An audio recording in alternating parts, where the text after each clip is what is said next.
Hello mga people, mga human being tips and tricks na karon!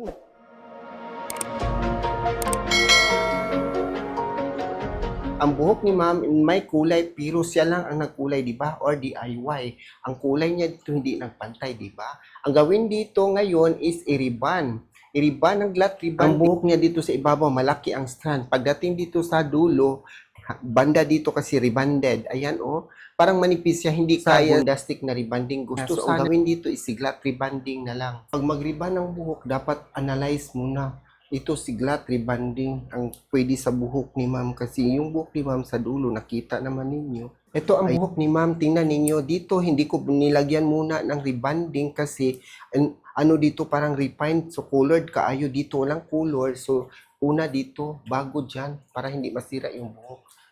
Ayan, tingnan ninyo, di ba? Ang buhok ni ma'am, iba-iba talaga ang gamot. Iba to si glass rebonding. Parang parang matakot ka kasi ano to siya. Parang magbritol lalo na pag naikulay, hindi ka marunong. Magbritol ang buhok kung hindi mo alam kung paano siya gawin.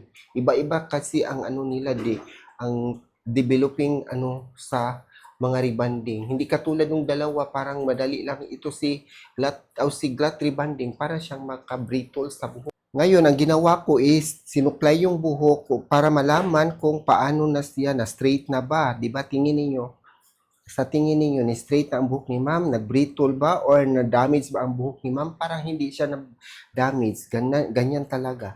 Ngayon, pagkatapos yan nagsuklay, sinuklay ko lang para malaman kung na-straight na. So ngayon, lagyan to ng, lagyan to ng number 2 na rebonding. Ayan, kasi number 2. Nakita ninyo, maraming mixing bowl. Dito, lagyan ng number 2 para magpantay sila kasi rebonded. Ayan. Ilang minuto lang ibabad. Ayan, ang buhok ni ma'am. Tapos nilagyan ng rebonding na glass. Natapos na din nag-blow dry. Ayan ang buhok ni ma'am. Sa tingin ninyo, nasira ba or hindi nasira? Pero dapat alam mo kung paano yan gawin. So, hindi basta-basta lang nag-ribbon po. Ayan, o diba, hindi siya nag-brittle, no? So, pagkatapos yan magplansa, so, yung nakita niyo sa mga video, ganun na din ang resulta. Wala pa talagang technology nga ang magplansa is yung machine na talaga or mga robot. Sana meron na para hindi na mahirapan yung mga hairstylist, yung mga bading na magplansa ng buhok. Katulad ngayon, di ba? Maghila ka manipis, so medyo matagal. So, agwanta bayot. Ganon talaga ang buhok. Ito ang ginawa ko, si neutralizer, glass neutralizer. Ginawa ko, ang nilagay ko sa buhok ni ma'am. Para matapos ito, kanina pa kami nag-ribbon. Tagal-tagal kasi matapos no ang trabahong ganito.